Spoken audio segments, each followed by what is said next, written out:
Selamat datang di channel Anita Rahmanchan. Dukung channelku ya dengan cara subscribe, like, comment, and share sebanyak-banyaknya ya.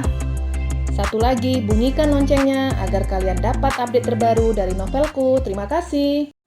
Episode 02. Nyonya Rona dan Vania tidak menyadari jika Aneska sedang menguping pembicaraan mereka. Menyingkirkan? Maksud tante apa? Tanya Vania bingung. Maksud tante, rebut kembali cinta Abian. Tante ingin kalian dekat seperti dulu. Kedekatan kalian akan menumbuhkan rasa itu lagi, jelasnya. Di balik pintu, kurang ajar. Nenek sihir ini gak ada kapoknya. Apa dia masih belum takut dengan ancaman harta yang 25%? Berutu Aneska. Sepertinya tidak mungkin tante. Abian sudah mempunyai istri. Tidak baik jika aku merebutnya, sahut Vania. Nah, yang muda aja masih mengerti, tapi yang tua benar-benar perlu diracun, berutu Aneska lagi. Vania, kamu tidak merebutnya, tapi biarkan Abian yang melepaskan perawat itu. Jadi bedakan, melepaskan istrinya sendiri tanpa pemaksaan. Nyonya Rona mendekati Vania. Ini siksaan buat tante, ujarnya pura-pura bersedih. Pintu ruang baca terbuka. Vania dan Nyonya Rona kaget karena ada Aneska. Bagus juga rencana kalian. Mau menyingkirkan aku? Silahkan, tapi sebelumnya aku yang akan menyingkirkan kalian. Percakapan kalian telah aku rekam, ujar Aneska menunjuk kantong celananya. Mendengar kata rekam membuat Nyonya Rona panik. Tangkap dia, bisik Nyonya Rona. Vania bingung. Tangkap apa tante? Tanyanya. Duh Vania, jika rekaman itu diserahkan ke Abian, sama saja kamu akan diusir dan dipecat dari Basam Group. Dan tante akan diusir dari sini, bisiknya lagi. Nyonya Rona dan Vania bergegas menangkap Aneska. Tapi Aneska keburu kabur. Kejar! Teriak Nyonya Rona. Aneska tertawa. Kedua wanita itu mengejar Aneska dengan sepatu hak tinggi. Dan tentunya sangat sulit untuk mengimbangi larinya Aneska yang hanya menggunakan sendal. Apa dia sudah naik ke lantai 5? Kumam Nyonya Rona yang ngos-ngosan. Mami mertua, aku di sini, teriak Aneska. Nyonya Rona dan Vania mencari asal suara itu. Aneska duduk dengan santainya. Ayo tangkap aku. Nyonya Rona dan Vania mengepung Aneska. Kamu tidak bisa lari lagi. Serahkan ponsel kamu, kita Nyonya Rona. Ogah, sahutnya santai. Aneska kembali berlari tepat di hadapan Vania. Garis itu mengulurkan kakinya sehingga Aneska jatuh ke lantai. Au, rengek Aneska. Bagus Vania. Nyonya Rona merogoh kantong saku celana Aneska. Remote? Tanyanya bingung. Memangnya enak dikerjai, saut Aneska santai dengan berbaring di lantai. Kamu? Nyonya Rona menuding Aneska. Aku memang tidak merekam pembicaraan kalian, tapi ada rekaman CCTV. Kalian berdua akan dihabisi Abian. Hahaha, Aneska tertawa dengan senangnya. Dan segera berlalu, tapi dia menoleh kembali dan berhadapan dengan Vania. Kamu tahu, jika Abian tahu ada luka di tubuhku, bisa aku pastikan kamu tidak akan selamat. Apalagi dengan sengaja menjegalku, seru Aneska dan segera berlalu. Tante bagaimana ini? Rengek Vania. Jalan satu-satunya menghapus kejadian barusan. Tapi tante tidak diizinkan ke ruang monitor. Nyonya Rona bingung dan cemas. Uang belanjanya selama 6 bulan telah disita. Dan hukuman apa lagi yang akan diterimanya kelak. Di kamar Abian tengah menonton televisi. Aneska masuk ke kamar dengan nafas yang ngos-ngosan. Kamu kenapa lama? Tanya Abian dan merentangkan tangannya agar istrinya duduk dan bersandar di dadanya. Melihat istrinya yang ngos-ngosan membuat Abian mengerutkan dahinya. Kamu baru olahraga? Tanya suaminya. Aneska hanya tersenyum. Dia tidak ingin mengatakan apa yang didengarnya dan kejadian yang baru saja terjadi. Menurutnya Vania dan Nyonya Rona bukan ancaman yang berat. Jika dia mengatakan apa yang didengarnya dan tidak ada bukti berupa rekaman, Abian akan berpikiran jelek tentangnya karena memfitnah yang tidak ada buktinya. Dan rekaman tentang pengejaran yang dilakukan Nyonya Rona dan Vania serta yang dilakukan Vania sehingga dia terjatuh akan terjawab jika Abian melihat rekaman itu. Iya, aku baru olahraga, saut Aneska dan menegakkan air putih yang ada di atas meja. Sayang, olahraga yang sebenarnya ada di sana, ujar Abian genit seraya menunjuk tempat tidur. Pagi harinya, Aneska dan Abian bersiap ke kantor. Tapi sebelumnya mereka sarapan di ruang makan. Melihat masih ada Vania di situ membuat Abian mendengus kesal. Aku mengatakan ke Mami setelah makan malam langsung pulang. Kenapa dia masih di sini? Seru Abian marah. Maafkan Mami, semalam Mami ngobrol dengan Vania. Saking asiknya kami lupa kalau sudah larut malam. Sahut Maminya bohong. Aneska pura-pura batuk, yang tentunya menarik perhatian Abian dan Nyonya Rona. Abian mengelus punggung dan menyerahkan segelas air putih ke istrinya. Dan perilaku seperti itu membuat Vania cemburu. Tapi berbeda dengan Nyonya Rona. Dia berpikir jika batuknya Aneska itu sebuah peringatan untuknya dan Vania. Abian, nanti Vania numpang sampai kantor ya, ujar maminya. Abian langsung meletakkan sendoknya. Aku bukan taksi. Abian menarik tangan istrinya yang belum selesai, bahkan belum sempat menyentuh makanannya. Kita makan di luar, ujar Abian. Aneska bergegas dan segera beranjak dari kursinya, mengikuti langkah suaminya yang lebar. Vania mengelus dadanya. Ingin rasanya dia menangis saat itu. Sikap Abian sangat berbeda dari yang dikenalnya dulu.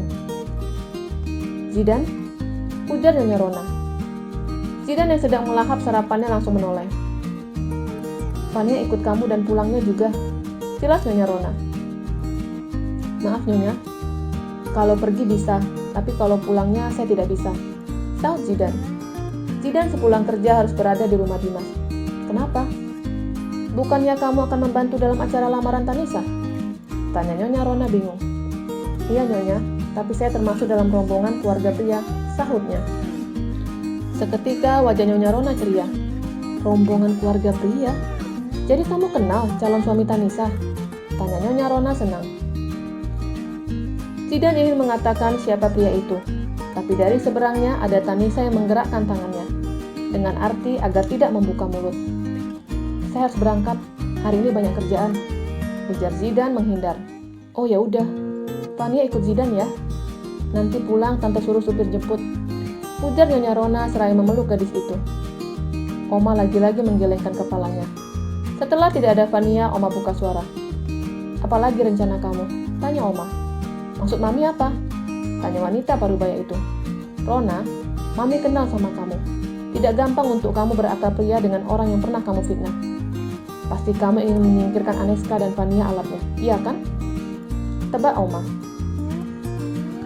Mami sok tahu. Aku hanya kasihan sama Vania. Kebaikanku jangan disalahartikan. Ini hanya menebus kesalahan yang pernah aku perbuat, jelasnya. Bu Tati datang ke ruang makan. Nyonya, pihak EO sudah datang, ujar Bu Tati. Ya udah, kamu suruh mereka menghias ruang tamu. Tunggu. Nyonya Rona menoleh ke anak sulungnya. Tanisa, kira-kira rombongan keluarga pria banyak nggak? Tanya maminya. Mana aku tahu? Tanisa menjawab dengan jutek. Duh, kamu itu bagaimana sih? Apa ruang tamu cukup? Tanya maminya lagi, menanyakan pendapat anaknya. Ya cukup, sahut Tanisa yang malas. Lamaran yang tidak diinginkan. Ingin dia lari, tapi kemarahan Abian menakutkan segalanya.